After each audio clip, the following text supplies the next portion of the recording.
Hello Explorers, here in Hollywood again on Sunset Boulevard. About a year ago, we did an episode right over there at Columbia Square, but I realized we didn't talk a little bit more about some of the other places that were created for the radio here on Sunset Boulevard. And we'll see some of the other places right now. KTLA here. This one has the facade of a beautiful southern manor, but it got its start in 1922 as a movie studio as well. This was the original Warner Brothers studios. Still proudly dons its radio tower, KTLA. You can probably still see this from the 101 freeway.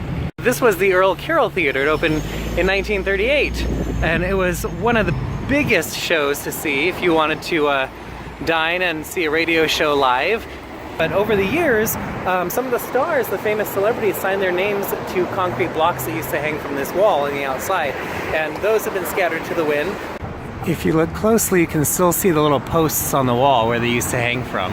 But luckily, this theater was just named a historical monument. Finally, it's going to get what it deserves and come back as a working live theater again. The artwork on the sides is a recreation of when this was the Aquarius Theater in the 1970s. Quite similar was the Palladium across the street, but we saw that in an earlier episode as well. And the area that I'm walking through now used to be the NBC studios, which we know as a television studio today, which a lot of these we do know as television studios today, but they also had their time as very successful radio broadcasters. So that's no longer here anymore. In place there is a Chase Bank, but I think that the interesting thing that they did is they paid tribute to some of the Hollywood movie stars. If you look closely here, you can see William S. Hart, Julie Andrews, and there's even more on the front side here. And then you have this magnificent fountain in the front with the bull riding those 4 dolphins down below. Take a close look at the dolphins there.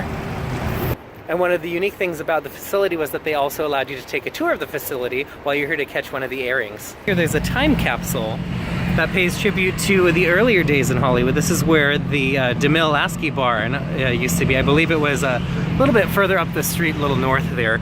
And this across the street was the ABC radio studios, and it looked pretty much like it does today. Luckily, it keeps the same architecture, the bare bones anyway, and the rest have been turned into very modern condos on both ends. That side of it there that runs down Sunset Boulevard was Wallach's Music City, and that was the first store in town that had listening stations for you to listen to the music before you bought it. They started wrapping their albums in cellophane, and it was basically shop yourself. They had stacks of records that you can go through. Nowadays, luckily, we have Amoeba Music. But so Explorers, if you want to come check these places out on your own, the best place to start is right here at Sunset and Vine, the Sunset and Vine complex. That's Wallach's Music City, and then down the way ABC. Right here at the corner there's NBC where this Chase Bank is, and down there there's the Aquarius Theater, Earl Carroll, and the Palladium. Until then, happy exploring!